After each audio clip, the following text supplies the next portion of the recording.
Hi, how are you? Good, Gonzalo. How are you? I'm happy to talk with you. Really, really, really happy.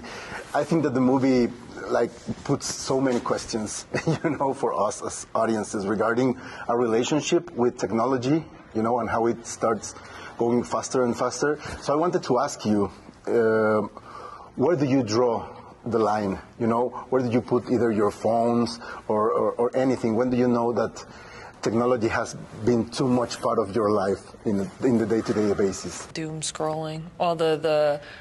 It's been 40 minutes that I lost, that I'm like, okay, I need to, or I'm playing a video game and I'm getting really emotional about not getting as many kills as I should be getting. I'm like, all right, I need to take a walk. I need to get some fresh air or something. That's where I draw the line. Yeah, recently I did this thing where I was supposed to be giving something up for a fast, and there wasn't a food I could think of or an activity I could think of, but then someone on my team said, what about just scrolling? What about going onto Instagram Reels or any of just the passive algorithm-driven content? I said, all right, I'm going to do that. I'm going to try that. It has been so hard. And I'll even be on my phone, I'll check an email, and then the next thing you know, I'm on it. And I'm like, well, what the hell? How did that happen? Your fingers just go. It's just this automatic detour into that. You get drawn in like a siren to your phone. And so I'm trying, and I just have to keep it's every single day I break it on accident, and even sometimes intentionally. I feel like I realize just how addicted I am to scrolling. And it's interesting because it has kind of deconfigured the way that we think, that we act, since we have all these relationships that maybe we only have through technology. It made me think, the movie, you don't spend so much time on screen together. How much do the training of, work, talking through apps, talking through WhatsApp and stuff like that, has trained you to, in a certain way, being able to relate with someone else without being one in front of each other? Oh, completely. I think all of society has been trained in that way. And in fact, watching this movie, this is part of this sort of screen life genre that Timur invented with Searching and Unfriended and Profile and these other films that he's done in this medium. And the first few years that it came out, you noticed that everything is done on screens here.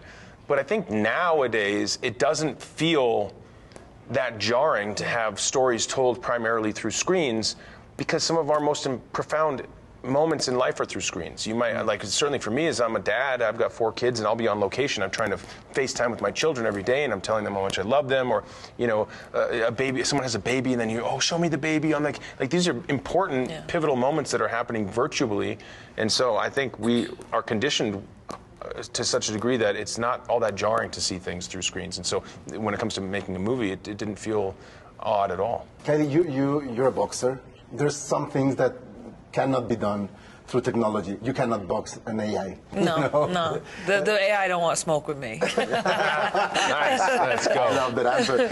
But tell me something. Have you ever think about what are the kind of things that, although technology keeps moving forward and AI keeps moving forward, are going to be the things that keeps us grounded as human beings? Absolutely. This conversation we're having now, the creativity, the conversations, even the difference in opinion, the healthy difference in opinion to learn things. I would say even though I'm a boxer and I work out, I do, I don't track calories or anything, but I do wear something that tells me if I need to slow it down, because sometimes I need to be saved for myself. So having that happy balance, or even there's sometimes I don't know what to do for a workout, and I, either ask my husband or all right, what should I Google, what should I put with this, you know what I mean? I think having that creativity mixed with maybe some kind of technology, but always keeping those thoughts and that human to human that energy. I just love to have people's energy reading the room.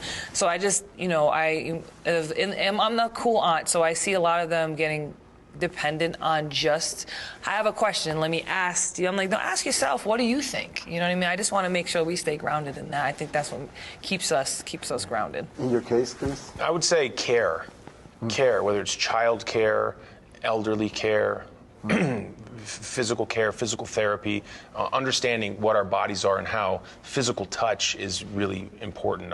That's something that's really important to me. It's like they talk about the love languages. I'm very much a physical touch person, and so I think I was on a press tour. I was out in Spain, and they showed us this robot, and it was amazing. It was an AI robot. It was this little robot running. It was mind blowing. I felt like I was in the future, And they were talking about how they were going to use this to help care for people, and I was like, that's the saddest thing I've ever heard in my life. Like someone's in bed and they're sick and this robot comes up, it's like, what do you need? I'm like, I need my nephew, man. What are you talking about? I need my wife. I need my love, my brother. I need someone to touch me and hold me and let me, like that physical touch is really important. So hopefully, the implementation of AI moving forward, I have this vision that it could really help because it could free people up to care for one another. Maybe it moves humanity forward because we're going to face this care epidemic. We've got an entire aging population that are about to and need to be seriously cared for. And robots aren't going to do that. Human beings are, but maybe human beings that had otherwise done tasks that could be outsourced to AI could move into that field. To do, with the subject matter of the movie. I mean, justice has nothing to do with touching each other, but it has a lot to do with feeling each other. Absolutely. 100%. 100%. There's a human component to justice, and we can't let our humanity lapse. Thank you so much, Kylie. Thank you so much, Chrissy. It's been such a pleasure talking with you. Nice talking to you. Nice talking to you too.